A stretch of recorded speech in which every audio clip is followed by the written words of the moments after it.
Lan kula niku syukur ora pegatan. Umume wong alim pegatan. Kula ora pegatan wis syukur. Mbok sampean ndak roh, pokoke saiki sementing ora. Mbok sampean nek kare pangeran sing roh. Sok. Imam Sibawi. Niku senengane ngarang kitab. Imam Sibawi darani Sibawi iku mergo ambune koyo apel. Guanteng Mas.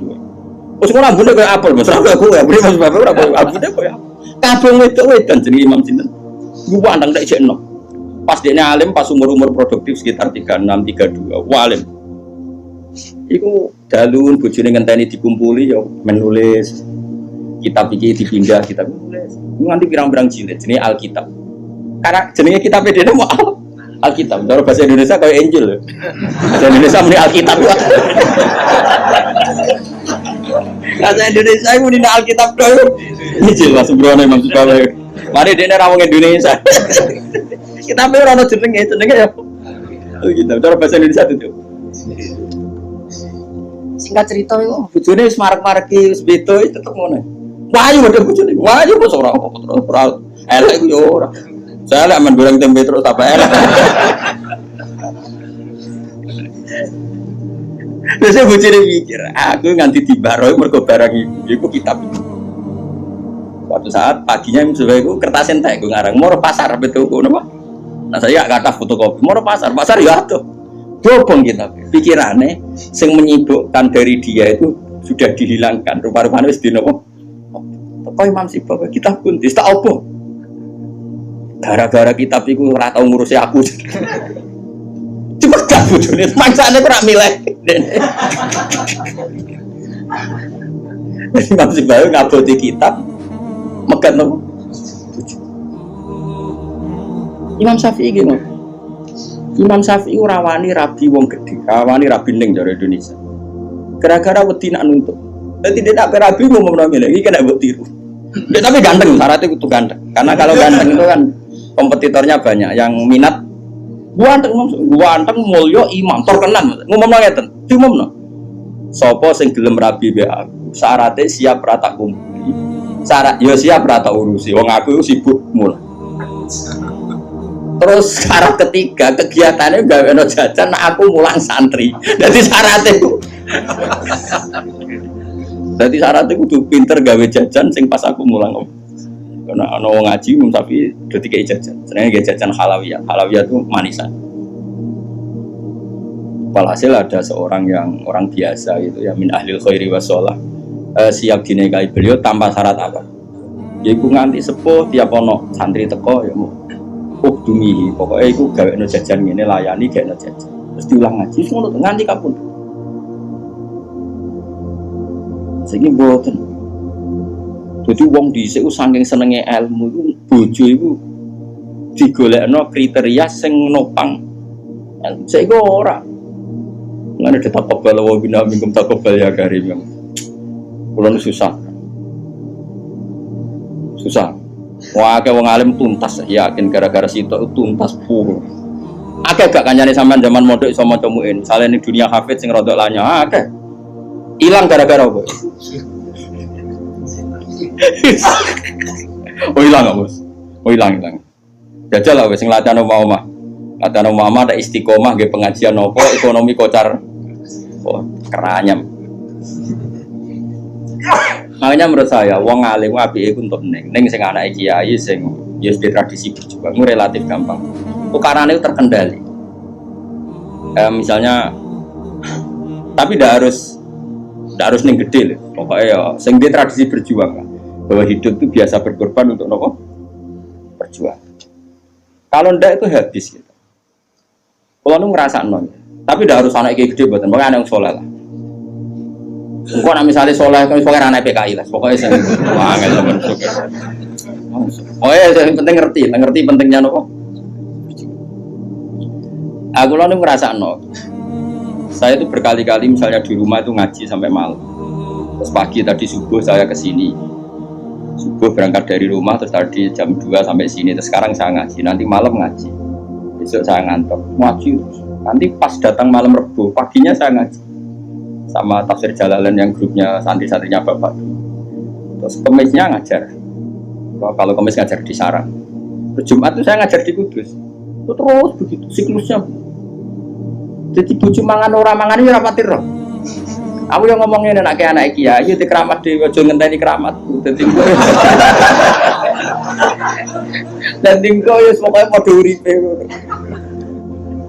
Suwan cara kula bojone kiai kudu di keramat dhewe nek ora wis takobal wa minam takobal ya kan. Nah ini kan ya seperti itu Aisyah itu termasuk istri yang dengan kriteria itu. Saya tuh heran sama Aisyah gini, saya tuh punya Musnad Ahmad gini, Musnad Ahmad itu 14 jilid. Itu satu jilid tuh ada yang riwayatnya Aisyah semua. Jadi minal muksirin wal muksirat itu Sayyidah siapa? Aisyah. Dan anehnya dalam satu jilid tuh Fuad, yang diceritakan Aisyah tentang Nabi itu pasti yang sisi hukum, bukan kenangan Nabi tidak punya uang atau taruh saja gini. Sebetulnya nggak ada yang dimakan untuk sarapan itu kan masalah kalau bagi istri sampean. Nggak masalah besar nggak kalau istri sampean jam 8 masih belum ada yang dimakan. Oh perang Brontoyudo. Itu Sayyidah Aisyah ngenangnya enteng saja bahwa pernah peristiwa itu terjadi dan Nabi ngambil sikap ya kalau nggak ada yang dipakai sarapan ya saya puasa. Aisyah ya oke ya Rasulullah kalau nggak ada yang sarapan ya kita puasa. Kowe bayang no di bojomu ayo. Nang nganti kiamat. Kok segampang itu menyelesaikan masalah ekonomi masalah. Dan itu Aisyah cerita ada dalam konteks dia kecewa tentang keuangan Rasulullah, cerita dalam konteks bahwa puasa sunat itu udah harus nginep niat. Buktinya Nabi pernah puasa setar setelah ada informasi gak ada yang dimakan. Coba kalau gak orang bener-bener sholihah. Ayo bojomu kira-kira dia mafhum ngono ta ora? Ono sarapan di kesimpulan, ayo Pak poso. Sekabeh kersane pangeran. Bujum nak ngomong ngono kadane aku tak kayak duwe yakin. Oh tak dia yakin. Sak kapan ae terjadi, tapi aja bodoni lho.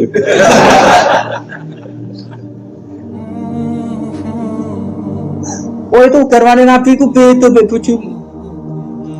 Sayyidah Zainab seperti itu. Sama tak ceritani. Sayyidah Zainab itu melihat Nabi itu iktikaf di masjid. Itu langsung garwane Nabi itu bikin sawari itu semacam pegangan-pegangan terus jadi syariah, jadi pembatas. Semuanya iktikaf di masjid. Sekarang hitung saja Fuad. Andaikan Nabi tidak figur yang menarik di mereka dan andaikan Nabi adalah figur yang jorok, yang enggak benar di depan mereka, pasti mereka tidak ingin mengikuti Rasulullah Shallallahu Alaihi Wasallam. Neng dinggon garwa akeh itu sumber masalah, tapi garwane Nabi itu biasa kompetisi. Neng bab nopo ibadah. Makanya kata Ibnu Hajar al Asqalani dalam kitab Fathul Bari, kenapa Nabi dikasih istri banyak? Wong kecangkeman wong wedok. Dan luwih kecangkeman bojone mergo roh elek. Tapi Nabi digarwa semuanya menjadi sholihah, hafizah dan semuanya menjaga agama. Andai kan Nabi ada sesuatu yang masalah bagi Nabi, tentu ini akan keluar-keluar ning dinggon wong wedok ora iso nyempet apa yang dilihat dari suami. Tapi setelah ditinggal Nabi, mereka jadi perempuan-perempuan yang tambah handal. Sayyidah Aisyah jadi aktivis, iqamatul haq. Sampai gak terima sama Sayyidina Ali ketika secara zahir lama sekali menangani siapa? Qatalatu siapa? Utsman. Meskipun ya itu masalah ijtihad, kita percaya Sayyidina Ali, ya percaya Sayyidah Aisyah. Sayyidah Maimunah ya sama, Sayyidah semua istrinya Nabi. Coba sampean lihat di hadis-hadis ini. Wiridan yang saya baca kalau ngaji tafsir Jalalain itu yang malam Selasa subhanahu wa bihamdi ada khalqi wa ridha nafsi, itu rawi-rawinya juga istri-istrinya. Coba andai kan mereka kecewa dengan Nabi karena melihat ada yang nggak benar pada diri Nabi, mesti wong itu kecangkeman kabeh. Nyatanya enggak. Bahkan mereka jadi figur-figur yang tambah solihah setelah dinikahi. Coba kenangannya Sayyidah Aisyah. Bojomu di kenangan ngene ta ora? Aku takok. Nah iya yo gawe-gawe. Aku yakin gawe. Jare Sayyidah Aisyah. Nabi nek seling pangeran, aku rak wis ayu ku gak ganggu. Ayo asal ayu, Mus. Ayu banget, retno ayu banget. Enom. Wong jenenge Humairah. Wis ayu banget. Iku Sayyidah Aisyah itu kalau sehari itu malang, terus melumah. Iku Nabi ku nak wae salat ya nangis. Dari Sayyidah Aisyah. Makanya terus jadi bab fikih. Boleh sholat di depannya itu ada orang sing turu. Sayyidah Nabi itu kan Nabi ora engke koyo kowe sholat arang-arang tapi di kamar nggon sholat. Wah enggak pol umat Islam zaman akhir. Wong ngarang-ngarang tahajud kok di kamar gon. Ya mesti tugani sajadah tok iku. Kelakuane wong zaman akhir dadi nek ana tamu kesane saleh wong ana gon. Tapi ora tau ono wonge tetep turu ngokor nganti esuk.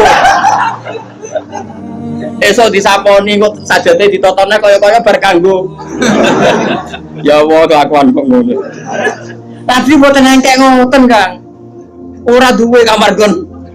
Ya kamar sing dienggo sare. Iku sing dienggo. Terus Sayyidah Aisyah lu turu iku cek nglepok. Nabi salat, Allahu Akbar. Nangis Nabi. Wali naon Aisyah. Jare Aisyah, aku tak terusno turu.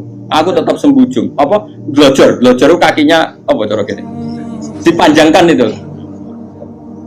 Nah, engko nak Nabi ape sujud lagi tak tarik. Tak tarik kok Nabi bar sujud tak sujud dong. Wong nak ngadeg suwi wae.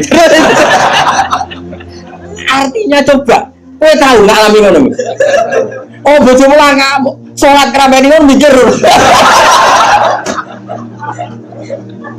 Oh, suramu mungkin ke padha mek Nabi ku semoga. Malane kita mau kepengin niru. Maksudnya niru ya rodok ngono ae napa? Mulane nirumu paling Nabi salat madhep kiblat kita madhep kiblat. Nabi nak salam iku nganan sik ya kita. Nganan wis ngono-ngono tok. Gak mungkin ke niru. Niku coba bayangkan. Dan itu yang diriwayatkan Aisyah. Terus kata Imam Bukhari, babu sutratil musolli. Gak apa-apa kalau ada orang sholat, kamu ada orang tidur, kamu tetap buktinya itu pernah